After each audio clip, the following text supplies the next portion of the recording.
A song commissioned for one department store was inspired by an ad for another. I'm Drew Savage, and this is the story behind the Christmas hit, I Saw Mommy Kissing Santa Claus. Behind the Christmas hits with Drew Savage.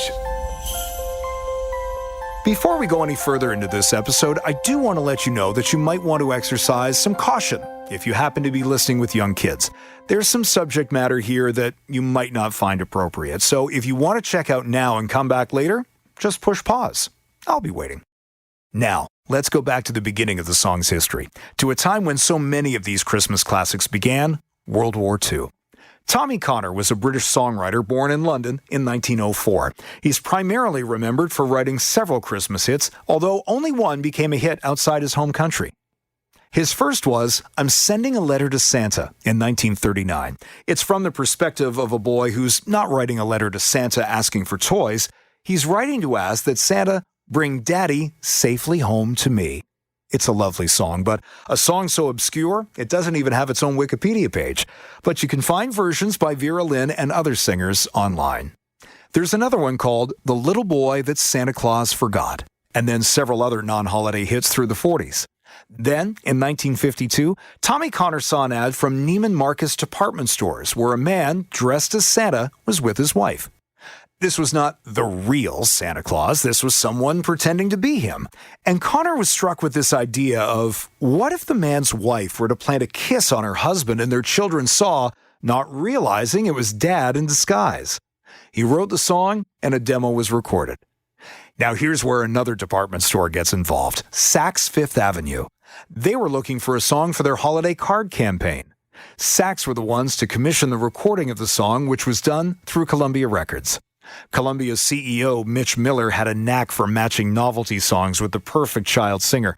He was the one who paired 10-year-old Gayla Peavy with the song, I Want a Hippopotamus for Christmas, the very next year.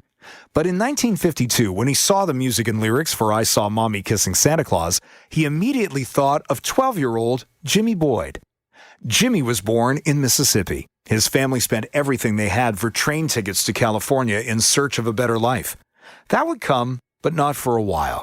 It was hard when they first got there. They didn't have money. They ate in soup kitchens and slept in abandoned shacks. To help pass the time by doing something they loved, the family started playing old folk songs under trees in public spaces. They were good, and it didn't take long for people to notice that their boy Jimmy was something special. The Boyds went from performing under trees to singing in barn dances, and then airplay on the radio, and eventually television. By the early 50s, Jimmy was a star. Betty White introduced him on her TV show Hollywood on television. This was the kid Mitch Miller knew could make Tommy Connor's song a hit. He signed Boyd to a recording contract and brought him into the studio to record the song on July 15th, 1952. The campaign for Saks That Christmas was a smash, and the song became an instant hit. #1 on the Billboard pop charts, #3 in the UK. Nobody at the time knew that the lyrics were actually inspired by an ad for a competing department store, but it makes for a fun fact now. For the longest time, people believed that one of the reasons the song was so successful was because of the controversy it created. Legend has it that the song was banned in Boston upon release and condemned by the Roman Catholic Church. The idea that a married woman would stray outside her marriage and kiss Santa Claus in front of their children was considered too risque. The belief was the ban from the Catholic Church got so much attention that more and more people started to pay attention to the song, thus making it an even bigger hit.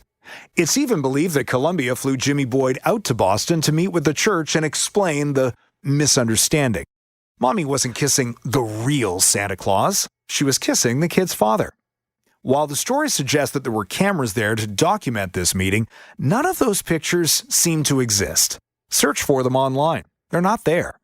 The Boston Globe newspaper couldn't find them either, nor could they find any documents or records with the church to indicate that there was ever a ban or a meeting when they did an investigation of their own in December 2023. Now, does that mean there was no meeting or controversy? No. But for a meeting described as, quote, having cameras everywhere, you'd think there'd be something. Truthfully, I kind of hope the story is true.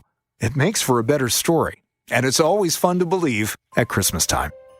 I'm Drew Savage. Thank you so much for listening. You can find me on Instagram at Drew Savage on Air. If you enjoy these stories, please leave us a 5-star rating and it'll get you on the nice list.